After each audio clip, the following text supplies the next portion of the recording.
आ जाओ बाबूजी, आराम से लेट जाओ, आराम से लेटो। ये लो सर के नीचे ये लगा लो। और कोई जरूरत नहीं है अब आपको काम करने की, आप बस अपनी सेहत पे ध्यान दो। ये रहा साहब राजू का घर। ओए राजू, काम पर क्यों नहीं आया तू? अरे मालिक, आप अचानक घर कैसे आ गए?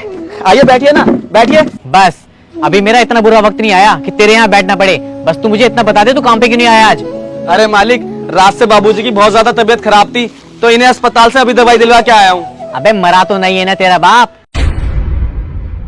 इतनी सी तबीयत खराब क्या होगी? साहब जी छुट्टी करके बैठ गए, चुपचाप काम पे आ जाइयो। ओ साहब, ये क्या तरीका है बात करने का? बाबूजी हैं हमारे, थोड़ा तमीज से बात करो। अरे मोनू, मालिक है वो मेरे, मैं इन्हीं के पास काम करता हूँ, आराम से बोल यार। अरे तो क्या हो गया, भीख थोड़ी ना देते हैं, मेहनत करते हो आप तो पैसे देते हैं ये। क्या बोल रहा है? नहीं क्या बोल रहा है? राजू तेरी वजह से मुझे ही झोपड़पट्टी मारना पड़ा है। समझा ले इस 2 कौड़ी के लड़के को, वरना 1 मिनट में सारी अकड़ निकाल दूंगा। अरे साहब, आप इसकी बात का बुरा मत मानो, वो रात से बाबूजी की तबीयत खराब थी ना, तो इस वजह से टेंशन में मुंह से निकल गया होगा। चल तो अंदर जा, बड़ों से बात करने की अकल ही नहीं है। आ जाएगी मालिक धीरे धीरे अकल। वैसे आपको क्या काम पड़ गया जो आपको यहाँ पे आना पड़ा? अरे तुम्हारे बड़े मालिक है ना, मतलब मेरे पापा जी, उनको वृद्ध आश्रम छोड़ के आना है। अब वो हमारे साथ नहीं रह सकते। वृद्ध आश्रम? मालिक, वृद्ध आश्रम वही होता है ना जो जहाँ पे वो बूढ़े बूढ़े रहते हैं अनाथों की तरह? अरे मालिक, आप ऐसा क्यों कर रहे हो? बड़े मालिक तो बहुत अच्छे हैं, वो तो आपसे और मेम साहब से बहुत प्यार करते हैं, और वो तो अपने पोते के बिना रह भी नहीं सकते। अरे सब आदत पड़ जाएगी पोते के बिना रहने की। और वैसे भी यार, तेरी मालकिन नहीं चाहती कि वो हमारे साथ रहे, और अब बीवी की बात तो माननी पड़ेगी ना। ठीक है मालिक, जब आप कह रहे हो तो सही कह रहे होंगे, बाकी हम तो नहीं चाहते कि ऐसा हो, क्योंकि बड़े मालिक बहुत अच्छे हैं, हमें भी बहुत प्यार करते हैं वो। मैं आता हूँ मालिक, आप जाइए, बस थोड़ी देर में आ रहा हूँ बाबूजी को दवाई खिला के। अरे भैया, आप इन घमंडी लोगों के पास काम ही क्यों करते हो, जिन्हें गरीबों से बात करने की तमीज ही नहीं है? अबे पागल, आराम से नहीं बोल सकता था? ले सुन लिया मालिक ने।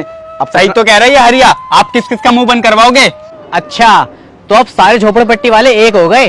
अरे मालिक, कोई एक नहीं हुआ, ये तो ऐसे कहते रहते हैं, इनकी बातों का क्या बुरा मानना। अरे बुरा छोड़, अब मैं तुझे काम पे से निकालूंगा, वरना इन दोनों से बोल कि मेरे पैरों पे गिरे माफी मांगेंगे। छोटे, मांग ले माफी, वैसे भी तेरे से बड़े हैं। अरे भैया, हम क्यों मांगे माफी? हमने कुछ गलत थोड़ी ना बोला है, हमने जो भी बोला है सच बोला है। बेटा बहुत जुबान चल रही है तेरी, माफी तो तेरा बाप भी मांगेगा। मालिक, हाथ मत उठा देना, छोटा भाई है मेरा, घर का लाडला है। हाथ छोड़ दे राजू मेरा, वरना अपनी नौकरी से हाथ धो बैठेगा। अरे भाड़ में गया तू और भाड़ में गई तेरी नौकरी। तुम सही कह रहे थे छोटे, मुझे इसकी नौकरी करनी नहीं है, और वैसे भी मैं ऐसे घर में अब नौकरी नहीं कर सकता जहाँ पर बुजुर्गों का मान सम्मान ना होता हो। और बुजुर्ग तो छोड़ो, तुम्हें तो किसी से भी बात करने की तमीज नहीं है। और क्या गरीब गरीब लगा रखा है? हाँ हम है गरीब, बोलो क्या हुआ अगर हम गरीब है तो? साहब, हम गरीब बेशक हैं, लेकिन हमारे घर में बुजुर्गों की इज्जत करी जाती है, उनको सर का ताज बना के रखा जाता है। तुम्हारी तरह अनाथ आश्रम में छोड़ के नहीं आते उन्हें। सोच क्या रहे हो साहब? सही कहा है मैंने, जाके पता करो, तुम्हारे ऐसे घमंडी लोग ही अपने माँ बाप को वृद्ध आश्रम में छोड़ के आते हैं, देख लो जाके। और एक बात याद रखना, आज तुम अपने बाप को वहां छोड़ के आ रहे हो, कल तुम्हारा बेटा भी तुम्हें वहीं छोड़कर आएगा।